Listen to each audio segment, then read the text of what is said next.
everything feels perfect. I'm in Costa Rica. I'm eating really good food. Rice and beans, fresh fruit. There's sun all the time. There's a river for me to dip my toes in every morning.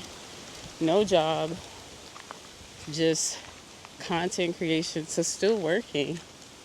And, I sat down to meditate and I was like, man, like what I usually do is start to manifest or put my energy into the things that I want.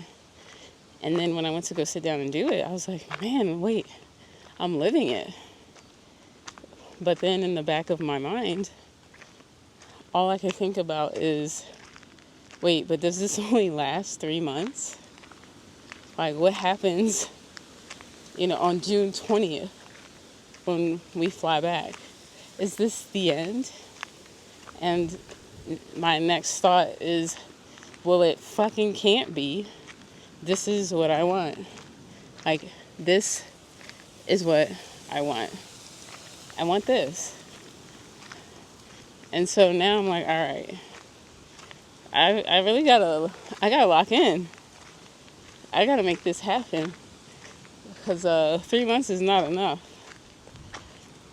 And, right now we're going to be hopping from Airbnb to Airbnb. So I would like a more permanent residence. So the only difference is, in my long-term plan of having this, is having our own land with our fruit trees and, our cats and possibly dog here with us instead of back in Illinois. Yeah, it's like I just feel so blessed and so grateful to be here in this opportunity and really just focusing on what I want to do and healing. But man, it just, yeah, I just feel like, oh no, what if it goes away? Like, when you've been giving something perfect and you're like, okay, like when's the other shoe gonna drop? And so I'm like, yeah, I can't let that shoe drop in June. I gotta be there to catch it. I don't even know what that means. Is that like somebody stomping on you, waiting for the other shoe to drop? Oh man, it's the community out here is absolutely amazing. Our Airbnb host, our Airbnb host, I'm gonna do a U-turn, is this woman named Julia. I don't know if it's Julia or, yeah, you get my point. And her mom, Linda, is really been our host, and she's been so inviting. Like, it might have been first day or second day we got here. She invited us over to see all her properties. She invited us to go on a hike with her cousins and uncles and just other family members. And then, there was the, what's that plane called? Artemis. The Artemis was showing over here. So, they were all over there. I don't know if you can see. And we just looked for the rocket. And she also invited us to go horseback riding this weekend. She said we could stay. She has another place in Hako. She said that we can stay because no guests are going to be there. Not this coming weekend, but the next. And it's just like, wow. Like, I don't know anybody in the U.S. like just being so kind and so welcoming. I honestly feel like Linda is my aunt. Like I've known her all my life, and we've just been catching up. And mind you, most of her family does not speak English, and if they do, it's not the best. But honestly, I'm grateful for any of it because their English is far better than my Spanish. But it's just like that sense of community. Like that's one of the big reasons why I wanted to move out here, and just like the slow pace, chill, relaxed, laid back. Like nobody gives a fuck about what I'm wearing. Like nobody cares if my titties are swinging left to right. Like nobody cares what my job is. Like it's just like people talking, having fun, hanging out, living life in the moment, and it's just really nice. Like, oh, I can't go back. And then just being able to walk a mile down the road and go swim in the river every morning. Like, what? I couldn't do that in Illinois. I wasn't walking anywhere down. And I'm not saying anywhere, just like where I was. And I get part of these places, we chose to live. But a lot of the times, I don't know, the rural areas in the U.S., well, I'm not going to lie, I'm a little scared. I have my beliefs, based on what I've seen and been programmed with, whatever you want to call it.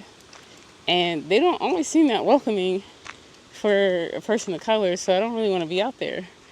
So here, where everybody is a person of color, it's really nice. I'm not worried.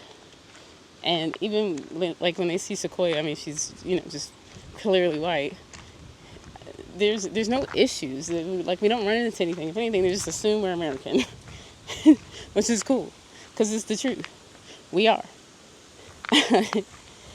And so, yeah, I'm really just enjoying it. I'm trying to stay present and continue to just enjoy every day and not be so worried about what's going to happen that this blinks by and then I'm like, damn. We even we found a dog. Like, a dog came up to our Airbnb maybe like a day or two ago, and we didn't realize at the time it was lost. It was a lost dog, and we spent the day with it. We went to the river. We ended up naming the dog Hoja, which is leaf in Spanish. It had meaning to us. And so we spent the day at the river, and the dog clearly had never been to the river. It was like sort of a puppy, but a little bit more on the ground side. And she was so scared, and she ended up, learning how to step in. She didn't go like full blown swimming, but she went into the shallow end, and we just had a really good day together. And that's another thing. Like, just thinking of the dogs, like, none of them are on a leash. They're all just walking around free. The chickens are free. The cats are free. Everybody's free. They don't have to put anything on a leash. So we walked a mile down the road with her following us. And she didn't even, we just met. There was no training. We didn't need to train. We're just all out here in nature just being. Man, I'm loving it. And it's only the second week. I'm just like, what? This has been such an amazing first week. Like, I could go home at the end of this week and be like, oh my God, that was a trip of a lifetime, just like all the rest. But it's like, okay, hold on. I got I don't know, 8 more weeks. I can't do math. What is finna happen? All right, my arm is burning now. And I'm sweating, so I'm going to turn around and head back and get some water. I don't usually come out at this time of the day. Like 11 and 2 it's just balls hot. So unless you're going to the river, I just stay inside during these hours and work on stuff. But I'm working now. But I don't I'm tired of that sitting and talking. I feel like I was doing that because it was cold as shit in Illinois. And it's not here. So I can just get outside every day and walk and talk to the camera. Just another benefit. Man, if you're looking to get outside the U.S. and you haven't because you're like, what if? You know what? What if everything goes well? What if everything goes right? What if you love it? What if you end up staying because you love it so much? Get out. Go see the world. If I had, I was so scared to leave, but if I had never left, I would have never found this country. And your girl might have still been sitting miserable, I don't know, in DC, working that miserable 9 to 5. Much love. Happy healing. if you're leaving the United States or you're thinking about leaving the United States, where do you want to go? Where should I go? Shit. Like, even though I want to live here, I still want to travel. I still want to travel.